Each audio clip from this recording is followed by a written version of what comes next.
আমার স্বামী শিহাব কবির নাহিদের মাথার রক্ত ঝরেছে, উনি শহীদ হয়েছেন। আমার একটা চাওয়া হচ্ছে বিচার বিভাগীয় মাধ্যমে আমি আমার স্বামীর সুষ্ঠু বিচার চাই। আমার স্বামীকে হত্যা করেছে, গুলি করেছে আমার স্বামীকে। আপনারা সবাই দেখুন, এটা কি কখনো লাঠির, এটা কি কখনো পাথরের নিক্ষেপ হতে পারে? এটা কি পাথরের নিক্ষেপ হতে পারে? নৃশংসভাবে হত্যা করেছে আমার স্বামীকে, নৃশংসভাবে।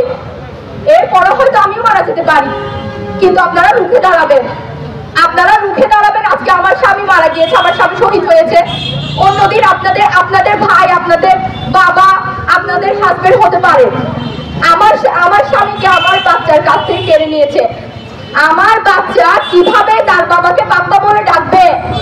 এটার বিচার চাই আমি বিচার বিভাগীয় মাধ্যমে সুষ্ঠু বিচার চাই, সবার হাসপাতালে। ওনাদের কাছে একটা রিকোয়েস্ট থাকবে, ওনারা সত্যতা প্রকাশ করুন।